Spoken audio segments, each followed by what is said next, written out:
पुरुषार्थ केवल तत्व निर्णय करने में है।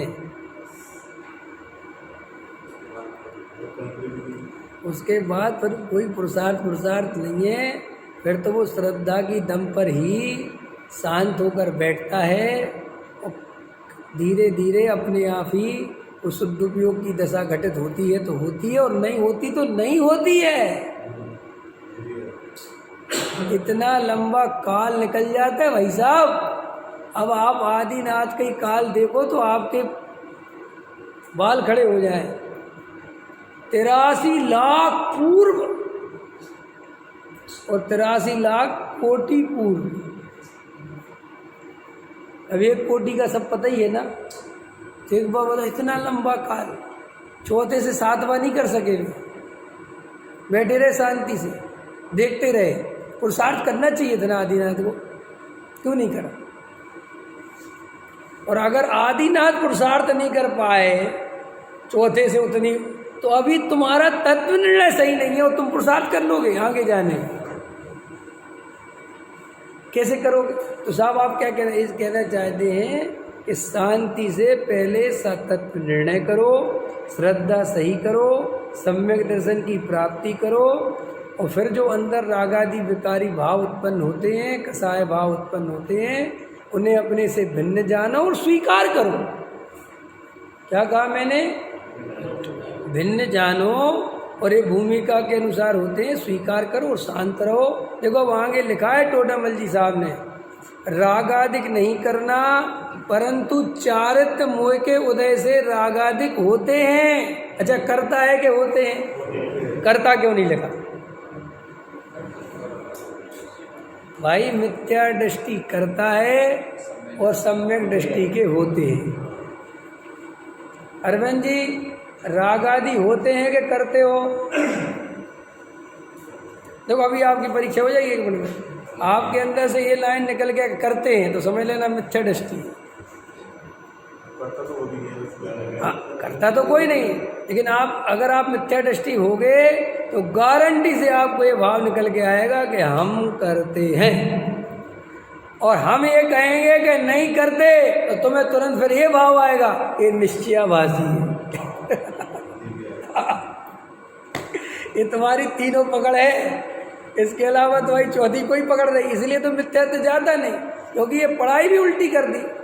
ये जरा सी वो कहे भी बेचारा अंदर से कि मैं रागादिक का करता भोगता नहीं हूँ। भैया छल ग्रहण मत कर लेना, स्वच्छंदी मत हो जाना कि खाओ पियो मौज करो बस। अब तो वो फिर गलत हो जाता है। हम कर कुछ वस्तु स्वरूप ऐसा है।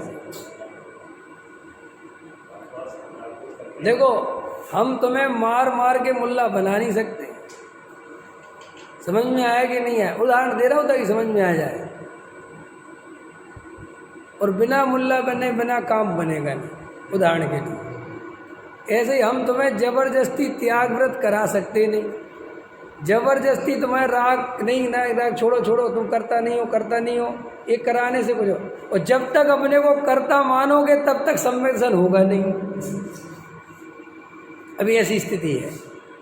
एक उदाहरण देते ना आचार्य कि भाई ऊँट को पानी पीना है, घोड़े को पानी पीना है, और वो रहट चलती है, रहट होती ना वो पानी खींचने वाली, तो वो आवाज़ आती एकदम जैसे ही खींचता है तो एकदम घोड़ा भाग जाता है। तो भैया वो कहता है कि भैया ये रहट बंद कर, वो बंद कर देता है तो पानी नीचे चला जाता है। तो वो कहता है कि अगर घोड़े को पानी पीना है तो इसी आवाज़ में पीना पड़ेगा। आवाज़ बंद करा दो फिर पानी पिएंगे, ऐसा नहीं हो सकता। ऐसे ही हम ये कहें कि पहले रागादिक होना बंद हो जाए फिर हम कहेंगे कि हम रागादिक के करता नहीं है, तो ऐसा नहीं हो सकता। रागादिक होंगे और उसी समय तुम्हारी श्रद्धा ये होनी चाहिए कि मैं इनका करता नहीं हूँ, स्वीकार है। दया दान पूजा भक्ति के परिणाम आएंगे और उसी समय तुम्हें श्रद्धा कहे कि मैं इनका करता भोगता नहीं हूँ, स्वीकार है नहीं। तो अभी जाओ घर, कुछ नहीं हो सकता। मैं क्या, कोई महावीर कुछ नहीं कर सकते भाई साहब। ये आपको स्वीकार करना ही पड़ेगा, कोई उपाय नहीं है कि साहब स्वच्छंदी जाएंगे, तुम्हें जो होना है हो जाओ। हम क्या टोडामल जी, मैं नहीं कह रहा टोडामल जी का है, स्वच्छंदी होता हो तो हो जा, लेकिन वस्तु स्वरूप ही है, हम क्या कर सकते भाई साहब। और कई लोगों ने ये स्वच्छंदी के डर से अधिकतर उपदेश व्यवहाराभासी बनाने के दे दिए और जीव अधिकतर व्यवहाराभासी हो गए, क्योंकि व्यवहार का पक्ष अनादि काल से है, नरकादि का भय है, स्वर्गादि की चाह है, अनुकूलता सबको चाहिए और अनुकूलता मिलती है पुण्य के उदय से, इसलिए पुण्य भला है और पाप बुरा है। और व्यवहाराभासी को लगता है पुण्य और निश्चयाभासी को लगता है पाप, इसलिए हम तो बनेंगे व्यवहाराभासी, हमें नहीं बनना निश्चयाभासी। भूल होता है कि नहीं होता है? देखने का दृष्टिकोण है, चोट पड़ती नहीं। आज एक आदमी कोई कमेंट्स लिख रहा मेरे को, सुबह उठ के पढ़ा, कह रहा आप मोदी जी के बारे में कुछ मत बोला। अब मैंने भी लिखा नहीं, मैं समझ गया कि इसको बीजेपी वाला हो।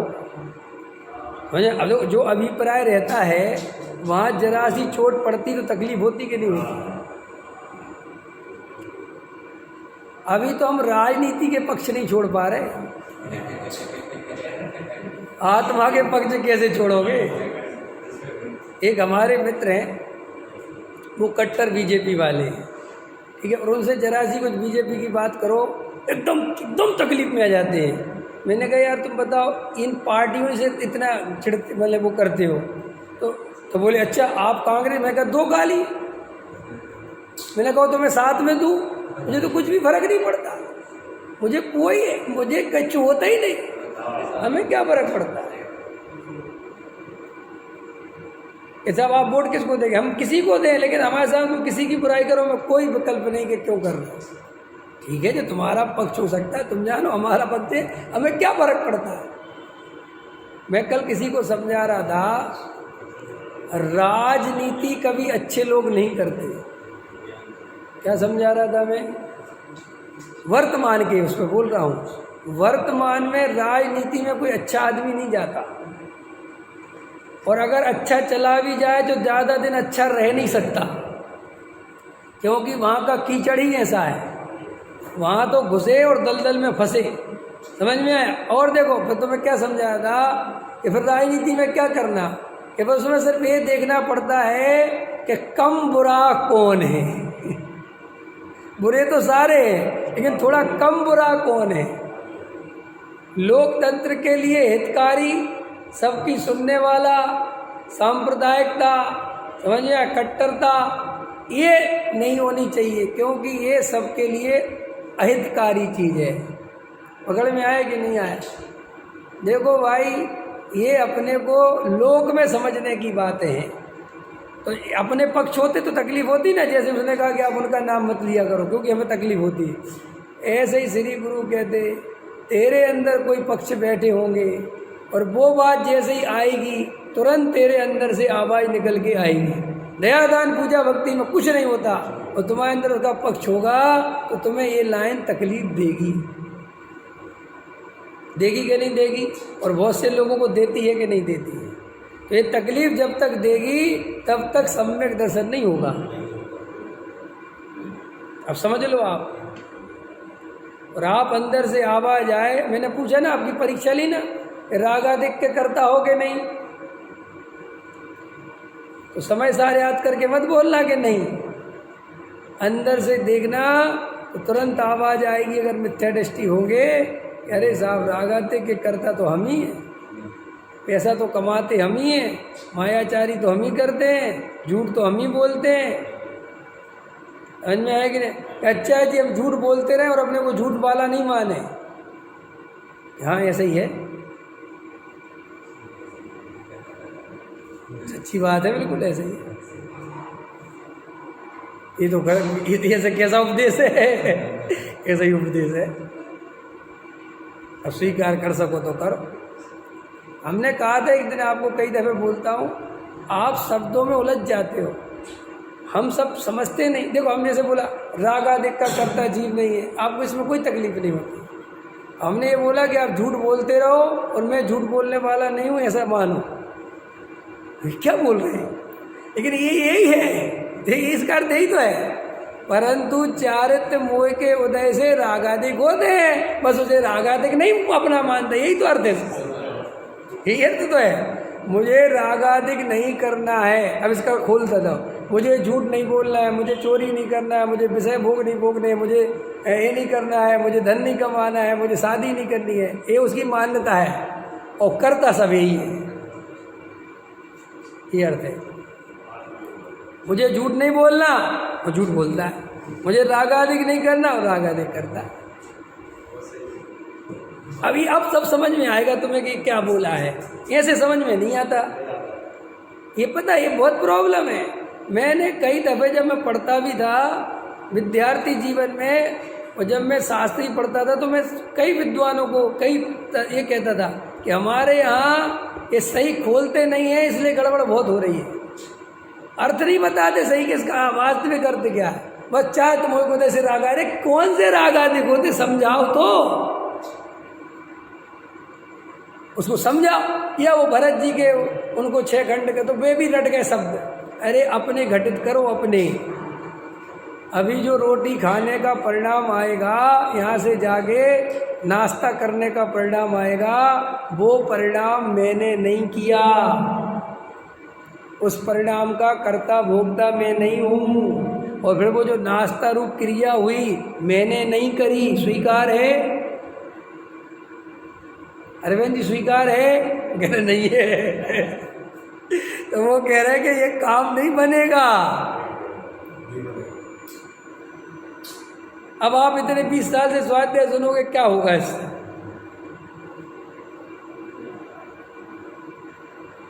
गढ़ में आई बात, समझ में आएगी नहीं? अब देखो लिखा, परंतु चारित्र मोह के उदय से रागादिक होते हैं, रागादिक करता नहीं है। कौन? सम्यक दृष्टि। मिथ्या दृष्टि तो रागादिक करता है। अब आपसे पूछ रहे हैं, आप रागादिक करते हो कि नहीं? देवेंद्र जी बताओ, है करते हो कि नहीं करते? देखो किसी पंडित से पूछ लेना कि रागादिक, देखो पंडित कैसे जवाब देगा तुम्हें, पंडितों के जवाब बताता हूँ। पंडित जी से पूछना किसी से, तो पंडित जी बताओ रागादिक करता है कि नहीं, तो तुरंत पंडित जी बोलते, देखो भैया सुनो, एक अपेक्षा से है जो गुड़ गोबर होता है। अरे भाई पहले नंबर पर आवाज आनी चाहिए, नहीं है। फिर वो पूछे, ये पर्याय में फिर समझाओ कि स्वरूप तो ऐसा है कि रागादिक का कर्ता जीव नहीं है, लेकिन भ्रम से रागादिक का कर्ता मानता है, इस अपेक्षा कर्ता कहाँ है? अब बोलो। लेकिन पंडित जी खुद ही अपेक्षाओं में उलझे हुए हैं, वे क्या निरपेक्ष बताएंगे?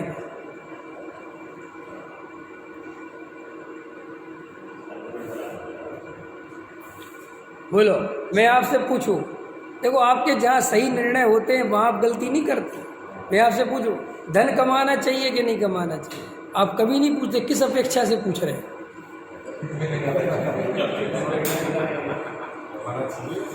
आज तक मुझे एक आदमी नहीं मिला जो ये पूछे किस अपेक्षा, वो तो कहता कमाना चाहिए। पहला उत्तर तो यही देता है कि कमाना चाहिए, फिर भले ही पूछता है ये बात पूछ क्यों रहे, फिर भले ही पूछे, लेकिन पहले नंबर में तो कहता बिल्कुल कमाना चाहिए।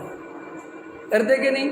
अब जब मैं ऐसे पूछता हूँ रागादिक का करता है कि नहीं, तो बता बनो क्या, किस अपेक्षा, आप किस अपेक्षा पूछ रहे हैं? इसका मतलब ये है कि तेरे को ये अपेक्षा ही अपेक्षाओं में लगा है, अंदर तेने कोई निर्णय नहीं किया। पूजा पाठ करना चाहिए कि नहीं करना चाहिए? पहली आवाज आती करना चाहिए, ये नहीं आती कि अरे मैं करता हूँ ही नहीं, क्या करना और नहीं करना की बात है। समझ में आया कि नहीं आया? डॉक्टर साहब बहुत अच्छा उदाहरण देते कि भाई जेल से कब आ गए। अगर मैं आप में से किसी से पूछूं और अरविंद जी जेल से कब आ गए, तो ये आपको अच्छी लगेगी बात कि बुरी लगेगी? साहब कैसी बातें करते, मैं जेल गया कब? अरे कि जाने की कौन पूछ रहा है, हम तो आने की पूछ रहे हैं। कि भाई साहब आना जाने पूर्वक होता है, जाएगा तभी तो आएगा। ऐसे ही जीव को दया दान पूजा भक्ति करने चाहिए। अरे प्रश्न ही गलत है, करता ही नहीं है, क्या करना चाहिए और क्या नहीं करना चाहिए। आप समझ रहे कि नहीं समझ रहे? तो आपको हम सबको ये निर्णय बैठ के करना चाहिए कि हमारी वास्तविक स्थिति क्या है, और अभी तक हम सही निर्णय नहीं कर पाए तो ये अवसर चला जाएगा।